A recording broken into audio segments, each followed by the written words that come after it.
എല്ലാവർക്കും നമസ്കാരം. Prep together ക്ലാസ്സസിലേക്ക് എല്ലാവർക്കും സ്വാഗതം. നമ്മളിന്ന് ഇന്ത്യൻ കോൺസ്റ്റിറ്റ്യൂഷനിലെ ഫണ്ടമെൻ്റൽ റൈറ്റ്സ് കണ്ടിന്യൂ ചെയ്യുവാണ്. കഴിഞ്ഞ ക്ലാസ്സിൽ നമ്മൾ ഈ ഫണ്ടമെൻ്റൽ റൈറ്റ്സ് അടങ്ങിയ പാർട്ട് 3യിലുള്ള ചില ആർട്ടിക്കിളുകളെ കുറിച്ച് നോക്കി. ആർട്ടിക്കിൾ 12 അതെന്തായിരുന്നു? Definition of state. അതിനുശേഷം ആർട്ടിക്കിൾ 13 എന്തായിരുന്നു? Judicial review.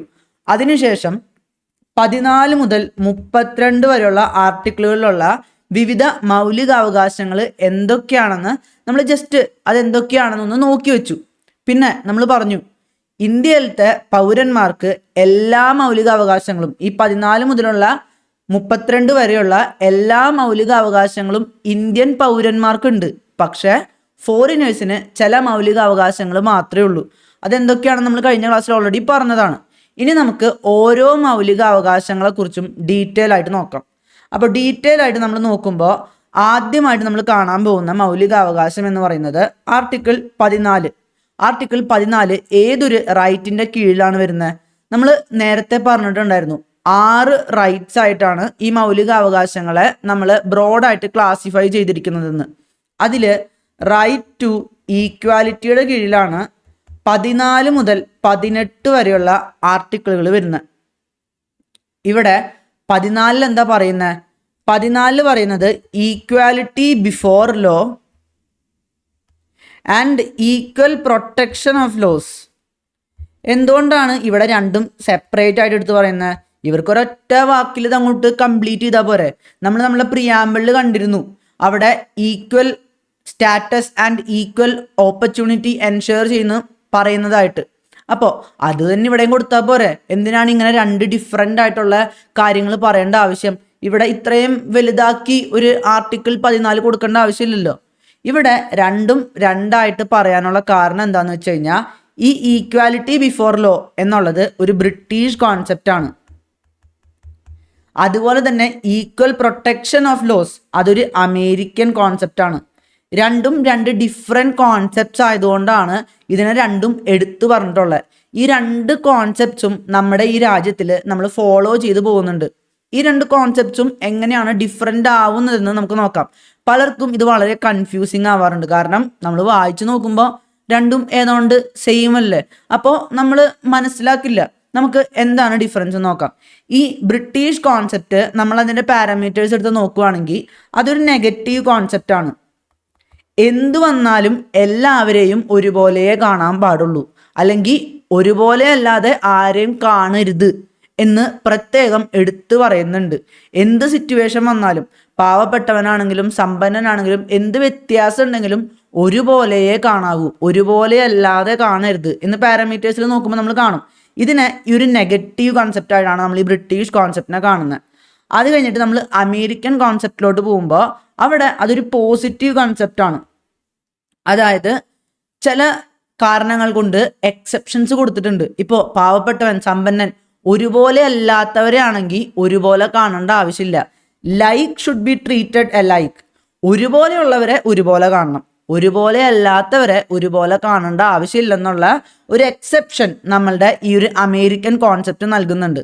അതാണ് ഈ ഈക്വാലിറ്റി ബിഫോർ ലോയുടെയും ഈക്വൽ പ്രൊട്ടക്ഷൻ ഓഫ് ലോസും തമ്മിലുള്ള വ്യത്യാസം. നമുക്കിതിൻ്റെ പാരാമീറ്റേഴ്സ് ഡീറ്റെയിൽ ആയിട്ട് നോക്കാം.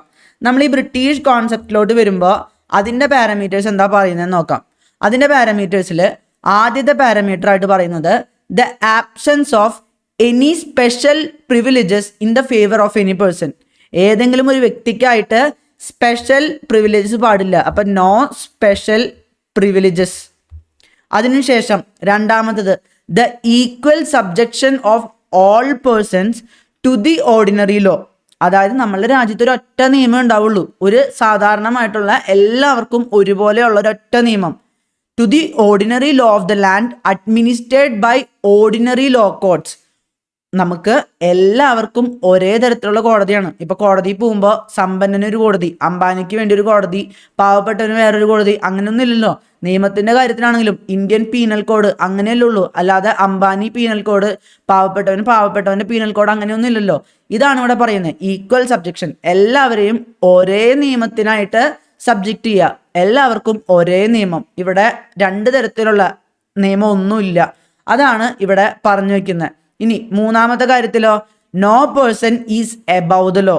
അവിടെ പ്രത്യേകം എടുത്ത് പറയുന്നുണ്ട് whether rich or poor, high or low, official or non official. അപ്പോൾ ആരും നിയമത്തിൻ്റെ മുകളിലല്ല, അവൻ സമ്പന്നനാണെങ്കിലും പാവപ്പെട്ടവനാണെങ്കിലും. അപ്പോൾ രണ്ടാമത്തെ കോൺസെപ്റ്റിൽ എന്തായിരുന്നു? Equal subjection of ordinary law. Ordinary law എന്ന് പറയുമ്പോൾ എല്ലാവർക്കും ഒരു ലോ ആണെന്നാണ് ഉദ്ദേശിക്കുന്നത്. ഈ ഫ്രഞ്ച് സിസ്റ്റത്തിലൊക്കെ രണ്ട് തരത്തിലുള്ള കോടതിയൊക്കെ ഉണ്ടാവാറുണ്ട്. നമ്മുടെ സാധാരണക്കാർക്ക് ഒരു കോടതിയും പിന്നെ അഡ്മിനിസ്ട്രേറ്റീവ് ആയിട്ടുള്ള കാര്യങ്ങൾക്ക് മറ്റൊരു കോടതിയും. ഒരു കോണ്ടിനെന്റൽ സിസ്റ്റം എന്നൊക്കെയാണ് അതിനെ പറയുക. അതുള്ളതുകൊണ്ടാണ് ഇവിടെ ഇങ്ങനെ പ്രത്യേകം എടുത്ത് പറയുന്നത്. ബ്രിട്ടീഷ് കോൺസെപ്റ്റ് അതിൽ നിന്ന് ഡിഫറെൻ്റ് ആണ്. ഇനി മൂന്നാമത്തെ പോയിന്റിൽ നമ്മൾ എന്താ പറഞ്ഞത്? No person is above the law. ആരും നിയമത്തിൻ്റെ മുകളിലല്ല, ഈസ് എബവ് ദി ലോ. ഇതാണ് നമ്മളുടെ ബ്രിട്ടീഷ് കോൺസെപ്റ്റിൽ നമ്മൾ കാണുന്നത്. കണ്ടില്ലേ? ഒരു നെഗറ്റീവ് കോൺസെപ്റ്റ് നമ്മൾ പറയാൻ കാരണം തെറ്റായതുകൊണ്ടൊന്നുമല്ല, ഒരു നെഗറ്റീവ് രീതിയിലാണെന്ന് പറയുന്നത്. ആരെയും മുകളിൽ കാണരുത്, ആരെയും നിയമത്തിൻ്റെ മുകളിലാക്കരുത്, ആരെയും വ്യത്യസ്തമായിട്ട് കാണരുത് എന്നാണ് പറയുന്നത്. അവിടെ അതൊരു നെഗറ്റീവ് കോൺസെപ്റ്റായിട്ട് നമ്മൾ കാണുന്നു. ഇനി നമ്മുടെ പോസിറ്റീവ് കോൺസെപ്റ്റ് ആയിട്ടുള്ള അമേരിക്കൻ കോൺസെപ്റ്റിലത്തെ പാരാമീറ്റേഴ്സ് എന്തൊക്കെയാണെന്ന് നമുക്ക് നോക്കാം. അമേരിക്കൻ കോൺസെപ്റ്റ് അവിടെ വരുന്നത് the equality of treatment under equal circumstances. ഒരുപോലെയുള്ള ട്രീറ്റ്മെൻറ്റ് എപ്പോഴാ? ഒരുപോലെയുള്ള സാഹചര്യങ്ങളിൽ. Both in the privileges conferred and liabilities imposed by the laws. ഇപ്പോൾ ടാക്സ് പോലെയുള്ള കാര്യങ്ങളുണ്ടാവും, പിന്നെ കുറച്ച് അവകാശങ്ങളുണ്ടാവും. എല്ലാ കാര്യത്തിലും എങ്ങനെയുള്ളവരെ ഒരുപോലെ കാണണ്ടേ? ഒരുപോലെയുള്ളവരെയാണ് ഒരുപോലെ കാണണ്ടേ. ഒരുപോലെയുള്ളവർ എന്നല്ല ആദ്യത്തെ പോയിന്റ് പറയണേ, ഒരുപോലെയുള്ള സാഹചര്യങ്ങളിലുള്ളവർ, ഈക്വൽ സർക്കംസ്റ്റാൻസസ്. അപ്പോൾ ഈക്വൽസിന് equal law, equals equal to equal treatment എന്നാണ് ആദ്യത്തെ പോയിന്റിൽ പറയുന്നത്. അതിനുശേഷം the similar application of the same laws to all persons who are similarly situated. ഒരുപോലെയുള്ള എല്ലാവർക്കും ഒരുപോലെയുള്ള നിയമങ്ങൾ ഒരുപോലെ എക്സ്പോസ് ചെയ്യണം, ഒരുപോലെ അവരുടെ മേൽ ഇംപ്ലിമെൻ്റ് ചെയ്യണം. നമ്മളുടെ ഒരു ബ്രിട്ടീഷ് കോൺസെപ്റ്റിൽ എല്ലാവർക്കും ഒരു ഓർഡിനറി ലോ എന്നാണ് പറഞ്ഞതെങ്കിൽ ഇവിടെ ഒരുപോലെയുള്ളവർക്ക് ഒരുപോലെയുള്ള നിയമങ്ങൾ എന്നാണ് പറയുന്നത്. എല്ലായിടത്തും ആ ഒരു ലൈക്ക് എ ലൈക്ക് അതുപോലത്തെ കാര്യം തന്നെയാണ് പറഞ്ഞു പോകുന്നത്. ഇനി മൂന്നാമത്തെ പോയിന്റിലോട്ട് വരുമ്പോഴോ the like should be treated a like without any discrimination. ഒരുപോലെയുള്ളവരെ ഒരുപോലെ ട്രീറ്റ് ചെയ്യണം, ഒരു വിധത്തിലുള്ള ഡിസ്ക്രിമിനേഷനും അവിടെ വേണ്ട. അപ്പോൾ ഇവിടെയൊക്കെ പറഞ്ഞു വെക്കുന്നുണ്ട്, ഒരു എക്സെപ്ഷൻ ഉണ്ട്. ഒരുപോലെ അല്ലാത്തവരാണെങ്കിൽ നമുക്ക് വ്യത്യസ്തമായിട്ടുള്ള ട്രീറ്റ്മെൻറ്റ് നൽകാമെന്ന് അമേരിക്കൻ കോൺസെപ്റ്റ് പറഞ്ഞു വെക്കുന്നുണ്ട്. ആ ഒരു വിട്ടുവീഴ്ചയും വരുത്തുന്നുണ്ട് നമ്മൾ അമേരിക്കൻ കോൺസെപ്റ്റ്.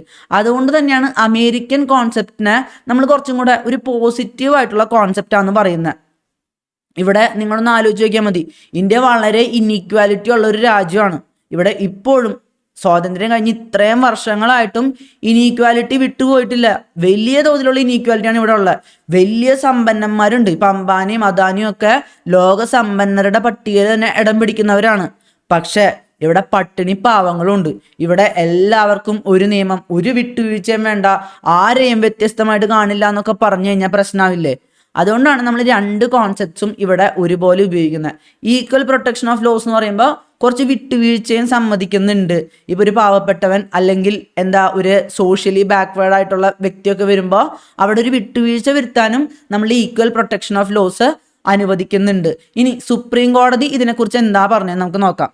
സുപ്രീം കോടതിയും ഇതിനെക്കുറിച്ച് പറഞ്ഞിട്ടുണ്ടായിരുന്നു. സുപ്രീം കോടതി പ്രത്യേകം എടുത്തു പറഞ്ഞു, ഇപ്പോൾ ഈക്വൽസും അൺഈക്വൽസും ഉള്ള ഒരു ഏരിയയിൽ അവിടെ അൺഈക്വൽ ആയിട്ട് നിയമം നടപ്പാക്കി കഴിഞ്ഞാൽ അവിടെ ആർട്ടിക്കിൾ 14 പറഞ്ഞ് ആരും വരരുത്.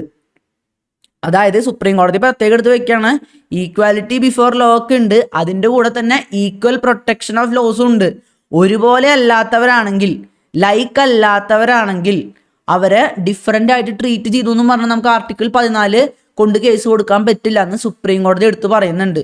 ആ ഒരു ഈക്വൽ പ്രൊട്ടക്ഷൻ ഓഫ് ലോസ് ഇവിടെ ഉണ്ട് എന്നുള്ള കാര്യം സുപ്രീം കോടതി അവിടെ പ്രത്യേകം എടുത്ത് വെക്കുകയാണ്. പിന്നെ നമ്മളുടെ ആർട്ടിക്കിൾ 14 പ്രത്യേകം ക്ലാസ് ലെജിസ്ലേഷൻ വേണ്ടെന്നൊക്കെ പറയുന്നുണ്ട്. അതായത് ഓരോരുത്തരെ അവരവരുടെ രീതി നോക്കി ഒരു നിയമം പാസ്സാക്കണ്ടെന്നൊക്കെ പറയുന്നുണ്ട്. പക്ഷെ സ്റ്റിൽ ചില സ്പെഷ്യൽ പാരാമീറ്റേഴ്സ് വെച്ചിട്ട് അവർക്ക് ഇപ്പോൾ ഒരുപോലെയുള്ളവരല്ലല്ലോ എല്ലായിടത്തും ഉള്ളത്. ഒരുപോലെ അല്ലാത്തവർക്ക് ഒരുപോലെയുള്ള നിയമം കൊണ്ടു നടക്കാൻ പറ്റില്ല. അതുകൊണ്ട് തന്നെയാണ് സുപ്രീം കോടതിയും എല്ലാവരും ഈ ഒരു കാര്യം സമ്മതിക്കുന്നത്. ക്ലാസ് ലെജിസ്ലേഷൻ പാടില്ലെന്നാണ് ആർട്ടിക്കിൾ 14 പറയുന്നത്. പക്ഷെ പ്രത്യേക സാഹചര്യങ്ങളിൽ പാരാമീറ്റേഴ്സ് ചില ചട്ടക്കൂടുകളിൽ ഒതുങ്ങി നിന്നുകൊണ്ട് തന്നെ ചെറിയ വ്യത്യാസത്തിലുള്ള നിയമങ്ങളൊക്കെ കൊണ്ടുവരാമെന്ന് അനുവദിക്കുന്നുണ്ട്. ഇനി നമ്മൾ റൂൾ ഓഫ് ലോനെ കുറിച്ച് നോക്കണേ. ഈ ഈക്വാലിറ്റി ബിഫോർ ലോ എന്നുള്ള ബ്രിട്ടീഷ് കോൺസെപ്റ്റ് ഞാൻ പറഞ്ഞില്ലേ, അത് ഈ ഒരു റൂൾ ഓഫ് ലോയുടെ ഭാഗമാണ്. റൂൾ ഓഫ് ലോ, ഈ റൂൾ ഓഫ് ലോ എന്നുള്ളത് കൊണ്ടുവന്നത് A.V. ഡൈസി എന്ന് പറഞ്ഞിട്ടുള്ള വ്യക്തിയാണ്. ഈ റൂൾ ഓഫ് ലോ എന്ന് പറയുമ്പോൾ എന്താ? നിയമവാഴ്ച. നമ്മൾ പല സിനിമകളിലൊക്കെ പറഞ്ഞു കേട്ടിട്ടുണ്ട്, നിയമവാഴ്ച, ഇവിടെ നിയമമാണ് വലുത് എന്നുള്ള രീതിയിലൊക്കെ. അപ്പോൾ ഈ ഒരു ഈക്വാലിറ്റി ബിഫോർ ലോ, എല്ലാവരെയും നിയമത്തിന്റെ മുൻപിൽ ഒരുപോലെ കാണണമെന്നുള്ളത് ഈ റൂൾ ഓഫ് ലോന്റെ ഭാഗമായിട്ടുള്ളൊരു സംഭവമാണ്. ഈ റൂൾ ഓഫ് ലോന്റെ പാരാമീറ്റേഴ്സ് നമുക്ക് ആദ്യം തന്നെ നോക്കാം. ഈക്വാലിറ്റി ബിഫോർ ലോന്റെയും ഈക്വൽ പ്രൊട്ടക്ഷൻ ഓഫ് ലോസിന്റെ ഒക്കെ പാരാമീറ്റേഴ്സ് നമ്മൾ നോക്കിയല്ലോ. ഈ റൂൾ ഓഫ് ലോന്റെ പാരാമീറ്റേഴ്സിലോട്ട് വരുമ്പോൾ absence of any arbitrary power, ഒരു രീതിയിലുള്ള ഒരു ചോദ്യം ചെയ്യപ്പെടാത്ത പവറും അധികാരവും അവിടെ പാടില്ല. That no man can be punished except for a breach of law. Punishment only when there is breach of law. Breach of law എന്ന് പറയുമ്പോൾ നിയമം ലംഘിക്കുക. നിയമം ലംഘിച്ചാൽ മാത്രമേ ഇവിടെ ഒരു ശിക്ഷ പാടുള്ളൂ. Punishment only when breach of law. അത് പ്രത്യേകം എടുത്ത് പറയുന്നുണ്ട്. അത് നമ്മുടെ ഇന്ത്യയിലുണ്ട് ഇല്ലേ? നിയമം തെറ്റിക്കാതെ നമ്മൾ വെറുതെ പിടിച്ച ആരെങ്കിലും ജയിലിൽ കൊണ്ടടയ്ക്കോ? കോടതി പറയോ ഇവനെ തൂക്കിക്കൊല്ലാൻ പറയോ? നമ്മൾ ഒരു രാജാവ് നഗ്നനാണെന്ന് പറഞ്ഞു, നമ്മളൊരു വിമർശനം ഉന്നയിച്ചു എന്ന് വെച്ച് നമ്മളെ കൊണ്ടുപോയിട്ട് ജയിലിലാക്കാൻ പറ്റുമോ? ഇല്ല. നമ്മളൊരു നിയമം തെറ്റിച്ച, ഇവിടെ കുറച്ച് നിയമമുണ്ട്, ഇന്ത്യൻ പീനൽ കോഡ് ഉണ്ട്, അങ്ങനത്തെ പല കാര്യങ്ങളുണ്ട്. അതൊക്കെ അവിടെ നിയമത്തിലൊക്കെ പറയുന്ന കാര്യങ്ങൾ തെറ്റിച്ചു കഴിഞ്ഞാൽ മാത്രമേ നമ്മളെ കൊണ്ടുപോയി ജയിലിൽ അടയ്ക്കാൻ പറ്റുള്ളൂ. അതുകൊണ്ടാണ് റൂൾ ഓഫ് ലോന്റെ ഏറ്റവും ഇമ്പോർട്ടൻ്റ് ആയിട്ടുള്ള കൺസെപ്റ്റ് ഇന്ത്യയിലുണ്ട്. ബ്രീച്ച് ഓഫ് ലോ ഇവിടെ പാടില്ല എന്ന് പ്രത്യേകം എടുത്തു പറയുന്നുണ്ട്. ബ്രീച്ച് ഓഫ് ലോ നടന്നു കഴിഞ്ഞാൽ അവിടെ പണിഷ്മെന്റ് ഉണ്ടാവും. പിന്നെ അടുത്തതായിട്ട് എന്താ പറയണേ? Equality before the law, that is equal subjection of all citizens to the ordinary law of the land administered by ordinary courts. ഇതാണ് ഈക്വാലിറ്റി ബിഫോർ ലോ. നമ്മൾ ഒരു കൺസെപ്റ്റ്, നെഗറ്റീവ് കൺസെപ്റ്റ് ആയിട്ട് നമ്മൾ കണ്ടിട്ടുണ്ടായില്ലേ? അത് തന്നെയാണ് ഇവിടെയും പറഞ്ഞിട്ടുള്ള റൂൾ ഓഫ് ലോന്റെ ഒരു ഭാഗം മാത്രമാണ് ഈ ഈക്വാലിറ്റി ബിഫോർ ലോ എന്നുള്ളത്. ഇനി അടുത്തതായിട്ടുള്ള പാരാമീറ്റർ നോക്കുകയാണെങ്കിൽ മൂന്നാമത്തെ പാരാമീറ്ററിൽ അവർ പറയുന്നത് the primacy of the rights of the individual, that is the constitution is the result of the rights of the individual as defined and enforced by the courts of law. അതായത് നമ്മളുടെ ഭരണഘടന ഉണ്ടല്ലോ, ഭരണഘടനയുടെ source of the constitution എന്നുള്ളത് നമ്മളുടെ rights ആണ്. അതായത് നമുക്ക് അവകാശങ്ങൾ ഉള്ളത് കൊണ്ടാണ് ഇവിടെ ഒരു ഭരണഘടന ഉള്ളതെന്നാണ് റൂൾ ഓഫ് ലോയിൽ പറയുന്നത്. Rather than the constitution being the source of the individual rights. അതായത് കോൺസ്റ്റിറ്റ്യൂഷൻ റൈറ്റ്സിന്റെ സോഴ്സ് അല്ല, റൈറ്റ്സ് കോൺസ്റ്റിറ്റ്യൂഷന്റെ സോഴ്സ് ആണെന്നാണ് റൂൾ ഓഫ് ലോ പറയുന്നത്. പക്ഷെ ഇത് മാത്രം റൂൾ ഓഫ് ലോയിലത്തെ ഈ ഒരു ഭാഗം മാത്രമാണ് നമ്മളിവിടെ ഇന്ത്യയിൽ ഫോളോ ചെയ്യാത്ത. ആദ്യത്തെ രണ്ട് കൺസെപ്റ്റും, അതായത് punishment only when there is breach of law, അതുപോലെ തന്നെ ഈക്വാലിറ്റി ബിഫോർ ലോ, ഇത് രണ്ടും നമ്മൾ ഫോളോ ചെയ്തു പോകുന്നുണ്ട്.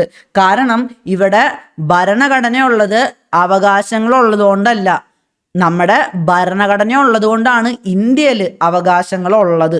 അത് പ്രത്യേകം എടുത്തു പറയുന്നുണ്ട്. ഇന്ത്യൻ സിസ്റ്റത്തിൽ അങ്ങനെയാണ്. അപ്പൊ റൂൾ ഓഫ് ലോയിലത്തെ ആദ്യത്തെ രണ്ട് കൺസെപ്റ്റ്സ് മാത്രമാണ് നമ്മളിവിടെ ഉപയോഗിക്കുന്നത്. ഇവിടെ പണിഷ്മെന്റ് ഉള്ളത് ബ്രീച്ച് ഓഫ് ലോയുടെ സമയത്തും അതുപോലെ തന്നെ ഈക്വാലിറ്റി ബിഫോർ ലോയും ഉണ്ട്. മറ്റേ കാര്യം, അതായത് ഭരണഘടനയുള്ളത് അവകാശങ്ങളുള്ളതാണെന്ന് പറയുമ്പോൾ അത് തെറ്റാണ്. ഇന്ത്യയിൽ ഭരണഘടനയുള്ളത് കൊണ്ടാണ് അവകാശങ്ങളുള്ളത്. ഈ ഒരു റൂൾ ഓഫ് ലോ ഇവിടെ അപ്ലൈ ആവുന്നുണ്ടല്ലോ, ആദ്യത്തെ രണ്ട് കോൺസെപ്റ്റ് മാത്രമേ അപ്ലൈ ആവുന്നുള്ളൂ. ഏത് രീതിയിലാണോ ഇന്ത്യയിൽ റൂൾ ഓഫ് ലോ അപ്ലൈ ചെയ്യുന്നത് അത് ഒരു ബേസിക് സ്ട്രക്ചറിന്റെ ഭാഗമാണെന്ന് നമ്മളെ സുപ്രീം കോടതി പറഞ്ഞിട്ടുണ്ട്. ഞാൻ പറഞ്ഞിരുന്നു 1973 ഏപ്രിൽ 23 ഒരു കേശവാനന്ദ ഭാരതി എന്നുള്ളൊരു കേസിൽ വിധി പുറപ്പെടുവിച്ചിരുന്നു നമ്മുടെ സുപ്രീം കോടതി. അതോടുകൂടി സുപ്രീം കോടതി പറഞ്ഞു ഭരണഘടനാ ഭേദഗതികളെയും ഞങ്ങൾ ഒരു നിയമമായി കണ്ട് ജുഡീഷ്യൽ റിവ്യൂവിന് ഭാഗമാക്കും. അപ്പോൾ ഭരണഘടന ഭേദഗതി ചെയ്യുമ്പോൾ ഒരിക്കലും ഈ ബേസിക് സ്ട്രക്ചർ തെറ്റിക്കാതെ വേണം ഭേദഗതി ചെയ്യാൻ എന്ന് പറഞ്ഞിട്ടുണ്ട്. അപ്പോൾ ഈ റൂൾ ഓഫ് ലോ ബേസിക് സ്ട്രക്ചറിൻ്റെ ഭാഗമാണ്. അതുകൊണ്ട് തന്നെ ഒരിക്കലും ഇന്ത്യയിൽ എങ്ങനെയാണോ റൂൾ ഓഫ് ലോ ഉള്ളത് ആ ഒരു റൂൾ ഓഫ് ലോ ഇല്ലാതാക്കുന്ന രീതിയിൽ ഒരു ഭരണഘടനാ ഭേദഗതിയും കൊണ്ടുവരാൻ പാടില്ല. എന്തുകൊണ്ടാ? ഇത് ബേസിക് സ്ട്രക്ചറിന്റെ ഭാഗമാണ്. ബേസിക് സ്ട്രക്ചറിന്റെ ഭാഗമാണെന്ന് സുപ്രീം കോടതി ഏതൊക്കെ കാര്യങ്ങളെക്കുറിച്ച് പറയുന്നോ അതൊന്നും ലംഘിക്കാൻ പാടില്ല. അങ്ങനെ ഒരു ബേസിക് സ്ട്രക്ചറിനെ ലംഘിക്കുകയാണെങ്കിൽ സുപ്രീം കോടതി ആർട്ടിക്കിൾ 13 പ്രകാരം ജുഡീഷ്യൽ റിവ്യൂ നടത്തി ആ ഒരു ഭേദഗതി വേണ്ടെന്ന് വെക്കും. അത് സുപ്രീം കോടതി അങ്ങോട്ട് ക്യാൻസൽ ഔട്ട് ചെയ്ത് കളയും. ഇനി നമ്മൾ നോക്കാൻ പോകുന്നത് ഇവിടെ ഈ ബ്രിട്ടീഷ് കോൺസെപ്റ്റ് ആയിട്ടുള്ള ഈക്വാലിറ്റി ബിഫോർ ലോ ഉണ്ട്, അതുപോലെ തന്നെ അമേരിക്കൻ കോൺസെപ്റ്റ് ആയിട്ടുള്ള ആ ഒരു ഈക്വൽ പ്രൊട്ടക്ഷൻ ഓഫ് ലോസ് ഒക്കെ ഉണ്ട്. പക്ഷെ സ്റ്റിൽ ഇവിടെ ഈക്വാലിറ്റിക്ക് എക്സെപ്ഷൻസ് ഒക്കെ ഉണ്ട്. ചില വ്യക്തികൾ വരുമ്പോൾ നമ്മൾ ഈ ഒരു ഈക്വാലിറ്റി അങ്ങോട്ടേക്ക് മറക്കും. ആ എക്സെപ്ഷൻസ് ആർക്കൊക്കെയാണ് കൊടുത്തിരിക്കുന്നതെന്ന് നമുക്ക് നോക്കാം. ആ ഒരു എക്സെപ്ഷൻസിലോട്ട് നമ്മൾ പോകുമ്പോൾ ആദ്യമായിട്ട് നമ്മൾ കാണുന്നത് നമ്മളുടെ നോമിനൽ ഹെഡായിട്ടുള്ള രാജ്യത്തിൻ്റെ നോമിനൽ ഹെഡായിട്ടുള്ള പ്രസിഡന്റിനും അതുപോലെ തന്നെ സ്റ്റേറ്റ്സിൻ്റെ നോമിനൽ ഹെഡ്സ് ആയിട്ടുള്ള ഗവർണേഴ്സിനുമാണ് ആ ഒരു എക്സെപ്ഷൻ കൊടുത്തിട്ടുള്ളത്. അപ്പോൾ ഏത് പ്രകാരമാണ് ഇവർക്ക് ഇങ്ങനെ ഒരു എക്സെപ്ഷൻ കൊടുക്കാൻ ഒരു കാരണം വേണ്ടേ? അങ്ങനെ അവർക്ക് എക്സെപ്ഷൻ കൊടുക്കുന്നത് ആർട്ടിക്കിൾ 361 പ്രകാരമാണ്. ഇനി നമുക്ക് ഇവർക്ക് എന്തൊക്കെ എക്സെപ്ഷൻസ് ആണ് കൊടുത്തിട്ടുള്ളത്, പ്രസിഡന്റും ഗവർണറും ആയി കഴിഞ്ഞാൽ ഈ ഒരു നിയമത്തിന്റെ മുൻപിൽ എന്താണ് ഇവർക്കൊരു വ്യത്യസ്തതയുള്ളതെന്ന് നമുക്ക് നോക്കാം. ആദ്യം തന്നെ the president or the governor is not answerable to any court for the exercise and performance of the powers and duties of his office. അതായത് അവരുടെ ഔദ്യോഗികമായിട്ടുള്ള കൃത്യനിർവഹണത്തിൽ എന്തെങ്കിലും ചെയ്തു എന്നും പറഞ്ഞിട്ട് അവർക്കെതിരെ ഒരു വിചാരണ നടത്താൻ പാടില്ല. ഇപ്പം ഞാൻ പ്രസിഡന്റ് ആയ സമയത്ത് ഞാൻ പാകിസ്ഥാനെതിരെ യുദ്ധം പ്രഖ്യാപിച്ചു, ആ ഒരു കാര്യവും പറഞ്ഞിട്ട് തന്നെ വിചാരണ ചെയ്യാൻ പറ്റില്ല. ഞാൻ എൻ്റെ ഔദ്യോഗികമായിട്ട് കൃത്യനിർവഹണത്തിൽ എന്ത് ചെയ്താലും അവിടെയൊക്കെ എനിക്ക് എക്സെപ്ഷൻ ഉണ്ട്. അതൊക്കെ ഞാൻ പ്രസിഡന്റോ ഗവർണറോ ആണ് ചെയ്യുന്നത്, അല്ലാതെ ഞാൻ പേഴ്സണലി ചെയ്യുന്ന കാര്യങ്ങളല്ലല്ലോ. അതുകൊണ്ട് തന്നെ അതിന് എക്സെപ്ഷൻ ഉണ്ട്. അപ്പം no trial for official work, ഒഫീഷ്യലായിട്ട് ചെയ്യുന്ന കാര്യങ്ങൾ, ഔദ്യോഗികമായിട്ടുള്ള കൃത്യനിർവഹണത്തിനൊന്നും വിചാരണയില്ല. അതും പറഞ്ഞിട്ട് അവരെ ശിക്ഷിക്കാനോ കാര്യങ്ങൾക്കോ ഒന്നും പറ്റില്ല. ഇനി അടുത്തതായിട്ട് വരുന്നത് no criminal proceeding shall be instituted or continued against the president or the governor in any court during his term of office. അതായത് അവർ ഔദ്യോഗികമായിട്ടുള്ള ആ ഒരു പദവിയിൽ ഇരിക്കുന്ന സമയത്ത്, ഇപ്പോൾ നമ്മളിപ്പോൾ ദ്രൗപദി മുർമുവാണ് നമ്മളെ പ്രസിഡന്റ്, അപ്പോൾ 5 കൊല്ലത്തേക്ക് ദ്രൗപദി മുർമുവാണ് പ്രസിഡന്റ്. ആ ഒരു സമയത്ത് ദ്രൗപദി മുർമുവിനെതിരെ ഒരു വിധത്തിലുള്ള ക്രിമിനൽ പ്രൊസീഡിങ്സും പാടില്ല. അപ്പം നോ ക്രിമിനൽ പ്രൊസീഡിങ്സ്. അവരെന്തെങ്കിലും കുറ്റം ചെയ്തിട്ടുണ്ടെങ്കിൽ പോലും, പണ്ട് ഒരു കുറ്റം ചെയ്തിട്ടുണ്ട്, പെട്ടെന്ന് ഒരു ദിവസം പറയാണ്, നമ്മൾ ദൃശ്യം സിനിമയിലത്തെ പോലെ ആ ഒരു കൊലപാതക ശ്രമത്തിൽ അന്ന് ഒരു കൊലപാതകം നടന്നിട്ടുണ്ടായിരുന്നു, അതിലത്തെ പ്രതി ഇപ്പോൾ നമ്മളുടെ ബഹുമാനപ്പെട്ട പ്രസിഡന്റ് ദ്രൗപദി മുർമു ആണെന്ന് പറഞ്ഞാലും അവർക്കെതിരെ ഒരു വിധത്തിലുള്ള ക്രിമിനൽ പ്രൊസീഡിങ്സ് കൊടുക്കാൻ പറ്റില്ല. കാരണം അവർ ഇന്ത്യയുടെ പ്രസിഡന്റ് ആണ്. ആ ഒരു എക്സെപ്ഷൻ ഈ ഒരു പ്രസിഡന്റിനും അതുപോലെ തന്നെ ഗവർണർമാർക്കും ഉണ്ട് കേട്ടോ. നമ്മൾ കേരളത്തിന്റെ ഒരു ഗവർണറായിട്ട് നമുക്ക് ഷീല ദീക്ഷിത് എന്നു പേരുള്ള ഒരു ഗവർണർ ഉണ്ടായിരുന്നു. കോൺഗ്രസ് ആണ് അവരെ വെച്ചത്. അവരന്ന് വിൽക്കുന്ന സമയത്ത് സത്യത്തിൽ ആ ഒരു കോമൺവെൽത്ത് ഗെയിംസിന്റെ അഴിമതിയൊക്കെ നടന്നു കഴിഞ്ഞിട്ടുള്ള സമയമായിരുന്നു. അപ്പോൾ ഇവരെ പ്രത്യേകം വെക്കാൻ കാരണമെന്ന് പറയുന്നത് തന്നെ ഗവർണറായി കഴിഞ്ഞു കഴിഞ്ഞാൽ അവർക്കെതിരെ ക്രിമിനൽ പ്രൊസീഡിങ്സ് ഒന്നും എടുക്കാൻ പറ്റില്ലല്ലോ, ഈവൻ സിവിൽ പ്രൊസീഡിങ്സും പറ്റില്ല. അപ്പോൾ ഈ ഒരു അഴിമതി കേസിന്റെ സമയത്ത് ഒരു വിധത്തിലുള്ള പ്രൊസീഡിങ്ങും അവർക്കെതിരെ ഇല്ലാതിരിക്കാൻ വേണ്ടിയിട്ടാണ് അവരെ പിടിച്ച് ഗവർണർ ആക്കിയത് എന്ന് വരെ പറയുന്നവരുണ്ട്. കണ്ടില്ലേ, ആ ഒരു പ്രൊട്ടക്ഷൻ നമ്മുടെ ഗവർണർമാർക്കും പ്രസിഡന്റിനും ഉണ്ട്. ഇനി നമ്മൾ ആ സിവിൽ പ്രൊട്ടക്ഷന്റെ കാര്യം നോക്കാം. No civil proceedings against the president or the governor should be instituted during his term of office in any court in respect of the act done by him in his personal capacity, whether before or after he entered upon his office, until the expiration of 2 months. 2 മാസത്തെ notice കൊടുത്തിട്ട് ഇവർക്കെതിരെ ഒരു civil proceeding വരെ എടുക്കാൻ പാടുള്ളൂ. അവര് ആ ഒരു ഓഫീസിൽ ഇരിക്കുന്ന സമയത്തോ അല്ലെങ്കിൽ അവരതിന് മുൻപോ, അതായത് അവര് പ്രസിഡന്റോ ഗവർണറോ ആകുന്നതിന് മുൻപും അവരൊരു വ്യക്തിയായിട്ട് ഇന്ത്യയിൽ ഉണ്ടായിരുന്നു അല്ലേ. അപ്പൊ അവര് തമ്മിൽ ഇപ്പൊ എന്തെങ്കിലും ഒരു അതിർത്തി തർക്കമോ കാര്യങ്ങളോ ഒക്കെ അങ്ങനെ കേസ് ഉണ്ടെങ്കിൽ അതിന്റെ പ്രൊസീഡിങ്ങും എടുക്കാൻ പാടില്ല. 2 മാസത്തെ നോട്ടീസ് കൊടുത്തിട്ട് മാത്രമേ അവർക്കെതിരെ ഒരു സിവിൽ പ്രൊസീഡിംഗ് പാടുള്ളൂ. പിന്നെ ഒരു കാര്യം കൂടി ഉണ്ട്, no process for the arrest or imprisonment of the president or governor shall be issued from any court during his term of office. നിങ്ങൾ ആലോചിച്ച് നോക്കിയേ, ഇന്ത്യയുടെ നോമിനൽ ഹെഡായിട്ടുള്ള പ്രസിഡന്റിനെ അറസ്റ്റ് ചെയ്തുകൊണ്ട് വരാൻ നമ്മളെ സുപ്രീം കോടതി ആവശ്യപ്പെടുന്ന ആലോചിച്ച് നോക്കിയേ. അതിലും വലിയ നാണക്കേട് ഇന്ത്യക്കുണ്ടോ? അപ്പോൾ ഗവർണറെയോ പ്രസിഡന്റിനെയോ അറസ്റ്റ് ചെയ്യാനോ അവരെ ജയിലിലാക്കാനോ നമ്മളെ സുപ്രീം കോടതിക്കോ ഏതെങ്കിലും ഒരു കോടതിക്കോ വിധിക്കാൻ പറ്റില്ല. അപ്പോൾ ഇത്രയും എക്സെപ്ഷൻസ് ആണ് നമ്മളുടെ പ്രസിഡന്റിനും ഗവർണർക്കും നൽകിയിട്ടുള്ളത്. അതിനുശേഷം വരുന്നത് നമ്മളുടെ പാർലമെന്റിലത്തെ എന്തെങ്കിലും ഒരു റിപ്പോർട്ട്, പാർലമെന്റിൽ നടന്ന എന്തെങ്കിലും കാര്യങ്ങളെ കുറിച്ച് ട്രൂ ആയിട്ടുള്ള ഒരു റിപ്പോർട്ട് എന്ന് പ്രത്യേകം പറഞ്ഞിട്ടുണ്ട്. സത്യമായിട്ടുള്ള രീതിയിൽ ഒരു റിപ്പോർട്ട് ഒരു മാധ്യമത്തിൽ, ഇപ്പോൾ ഒരു പത്രത്തിലോ ടി വിയിലോ ഒക്കെ അവർ പ്രക്ഷേപണം ചെയ്യാണ്. അപ്പോൾ ആ ഒരു സമയത്ത് അവർക്കെതിരെ കേസ് എടുക്കാൻ പറ്റില്ല, ആ ഒരു മാധ്യമത്തിനെതിരെ കേസ് എടുക്കാൻ പറ്റില്ല. എപ്പോ ആ ഒരു വാർത്ത സത്യമാണെങ്കിൽ അവർക്കെതിരെ കേസ് എടുക്കാൻ പാടില്ല എന്നുള്ളൊരു എക്സെപ്ഷനും കൂടി ഉണ്ട്.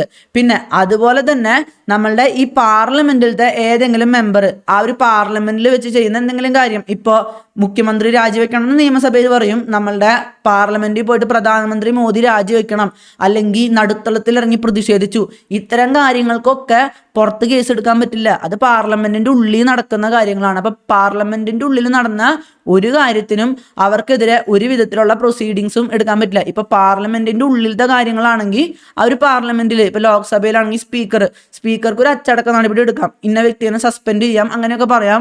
അല്ലാതെ പുറത്ത് വേറൊരു നിയമ നടപടി ഒന്നും അവർക്കെതിരെ എടുക്കാൻ പാടില്ല എന്നാണ് പറയുന്നത്. പിന്നെ അതുപോലെ തന്നെ ഈ ഒരു സ്റ്റേറ്റ് ലെജിസ്ലേച്ചർ നിയമസഭകളിലാണെങ്കിലും അവർ ചെയ്യുന്ന പ്രവർത്തികൾ, അവരവിടെ വെച്ച് ചെയ്യുന്ന പ്രവർത്തികൾക്ക് അവർക്കെതിരെ കേസ് എടുക്കാൻ പാടില്ലെന്നും നമ്മളുടെ ഈ ഒരു എക്സെപ്ഷനിൽ പറയുന്നുണ്ട്. ഇതൊക്കെ വെച്ചിട്ടാണ് നമുക്ക് വി ശിവൻകുട്ടി എന്ന ഒരു MLA ഉണ്ട് അല്ലേ, അതേ ഇപ്പോൾ വിദ്യാഭ്യാസ മന്ത്രിയാണ്. നമ്മൾ നിയമസഭയിൽ വി ശിവൻകുട്ടി എന്താണ് കാണിച്ചതെന്ന് നമ്മളെല്ലാവരും കണ്ടിട്ടുള്ളതാണ്. അപ്പോൾ വി ശിവൻകുട്ടിയൊക്കെ പറഞ്ഞത്, അവരുടെ പാർട്ടിയൊക്കെ പറഞ്ഞത് ഇത് നിയമസഭയുടെ ഉള്ളിൽ വെച്ച് ചെയ്തതല്ലേ, നിയമസഭയുടെ ഉള്ളിൽ വെച്ച് ചെയ്ത കാര്യങ്ങൾക്കൊന്നും കേസ് എടുക്കാൻ പാടില്ലെന്നും പറഞ്ഞിട്ടാണ് അവർ വാദിച്ചുകൊണ്ടിരുന്നത്. പക്ഷെ ചെയ്തത് വല്ലാത്തൊരു ചെയ്ത്തുമായിപ്പോയി. പിന്നെ സ്പീക്കർ തന്നെ അവർക്കെതിരെ നടപടി എടുക്കണമെന്ന് പറഞ്ഞതുകൊണ്ട് അവർക്കെതിരെ കേസൊക്കെ ആയിട്ടുണ്ട്, കേസിന്റെ കാര്യങ്ങൾ നടന്നു പോകുന്നുണ്ട്. ഇനി അടുത്ത ഒരു എക്സെപ്ഷൻ ആയിട്ട് വരുന്നത് ആർട്ടിക്കിൾ 31C എന്നുള്ളത് ഈ ഒരു റൈറ്റ് ടു ഈക്വാലിറ്റിക്ക് മുൻപിലുള്ള എക്സെപ്ഷൻ ആണ്. ഞാൻ മുന്നത്തെ ക്ലാസ്സുകളിൽ പറഞ്ഞിട്ടുണ്ടായിരുന്നു, ഇവിടെ ഭൂപരിഷ്കരണം നടപ്പിലാക്കാൻ വേണ്ടി ഭൂപരിഷ്കരണം എന്നുള്ളത് ഒരു DPSP മാത്രമായിരുന്നു. DPSP മാത്രമാണ്, അതാണ് സത്യം. ഈ ലാൻഡ് റീഡിസ്ട്രിബ്യൂഷൻ നടത്താന്നുള്ളത് ഒരു DPSP ആയിരുന്നു. അപ്പോൾ ഇവിടെ റൈറ്റ് ടു ഈക്വാലിറ്റി, ഇപ്പോൾ ആരുടെങ്കിലും നമ്മൾ ഒരു പ്രോപ്പർട്ടി പോയി പിടിച്ചെടുത്തിട്ട് അത് കൊണ്ടുവരുന്നത് ആർട്ടിക്കിൾ 31 മുൻപുണ്ടായിരുന്ന ആ ഒരു റൈറ്റ് ടു പ്രോപ്പർട്ടിയുടെ മാത്രം ലംഘനമല്ലല്ലോ. ഇപ്പോൾ നമ്മൾ നോക്കുമ്പോൾ 14. കാരണം എന്താ, പാവപ്പെട്ടവന് എന്നെയും ഒരുപോലെ കാണുകയാണെങ്കിൽ എന്തുകൊണ്ട് എൻ്റെ പറമ്പ് മാത്രം പിടിച്ചെടുത്തിട്ട് പാവപ്പെട്ടവന് കൊടുക്കണം എന്നുള്ളൊരു ചോദ്യം വരുന്നുണ്ടല്ലോ. അതുകൊണ്ട് ഇവിടെ പ്രത്യേകം പറയുന്നുണ്ട് 31C നമ്മളുടെ ഈ ഒരു ഭൂപരിഷ്കരണത്തിന് വേണ്ടിയിട്ടൊക്കെയാണ് ഇത്തരം കാര്യങ്ങൾ, എന്താ റൈറ്റ് ടു ഈക്വാലിറ്റീനൊക്കെ തെറ്റിക്കുന്നെങ്കിൽ അത് കുഴപ്പമില്ല. അവിടെ റൈറ്റ് ടു ഈക്വാലിറ്റി നമ്മൾ നോക്കുന്നില്ല എന്ന് പ്രത്യേകം എടുത്ത് പറയുന്നുണ്ട്. 31C എന്നുള്ളത് തന്നെ പിന്നീട് നമ്മൾ കൊണ്ടുവന്നിട്ടുള്ളൊരു കാര്യമാണ്. സുപ്രീം കോടതി തന്നെ പറയുന്നുണ്ട്, where Article 31C comes in, Article 14 goes out. അപ്പോൾ ഒരു ഭൂപരിഷ്കരണത്തിനൊക്കെ ആയിട്ട് നമ്മൾ എന്തെങ്കിലും രീതിയിൽ അവിടെ ഒരു നടപടി കൊണ്ടുവരാണെങ്കിൽ അവിടെ ആർട്ടിക്കിൾ 14 റൈറ്റ് ടു ഈക്വാലിറ്റി നിലവിൽ നിൽക്കില്ല. ശരിക്കും 31Cയുടെ ഉള്ളിൽ പല കാര്യങ്ങൾ പറയുന്നുണ്ട്. ഇപ്പോൾ it provides that the laws made by the state for implementing the directive principles contained in clause B or clause C of Article 39 cannot be challenged on the ground that they are violative of Article 14. ഇവിടെ ഈ ഒരു close Bക്കും close Cക്കും ഉള്ളിലുള്ള ആ ഒരു article 39ന്റെ ഭാഗം എന്ന് പറയുന്നത് ഭൂപരിഷ്കരണവുമായിട്ട് related ആയിട്ടുള്ള കാര്യങ്ങൾ തന്നെയാണ്. അപ്പോൾ ഭൂപരിഷ്കരണം വരുന്നിടത്ത് നമ്മൾ അയ്യോ റൈറ്റ് ടു ഈക്വാലിറ്റി എവിടെ, ഈ പാവപ്പെട്ടവൻ എന്തിനാ ഞങ്ങളും മുകളിൽ കാണുന്നത്, എൻ്റെയും പറമ്പ് എൻ്റെ അവകാശം അല്ലെന്നും പറഞ്ഞിട്ട് ഇവിടെ സമത്വം നശിപ്പിച്ചു എന്നൊന്നും പറയാൻ പാടില്ല. കാരണം ഭൂപരിഷ്കരണം വരുന്നിടത്ത് അവിടെ സമത്വം ഇല്ല. ഇനി അടുത്തതായിട്ട് എന്താ വരുന്നതെന്ന് വെച്ച് കഴിഞ്ഞാൽ the foreign sovereigns ambassadors and diplomats enjoy immunity from criminal and civil proceedings. ഇപ്പോൾ നമ്മളുടെ ഓസ്ട്രിയ എന്നൊക്കെ രാജകുമാരന്മാർ രാജാക്കന്മാരൊക്കെ ഇവിടെ വരികയാണ്. മറ്റു രാജ്യങ്ങളിൽ നിന്നുള്ള അംബാസഡേഴ്സ് ഡിപ്ലോമാറ്റ്സ് ഒക്കെ ഇവിടെ ഇരിക്കുകയാണ്.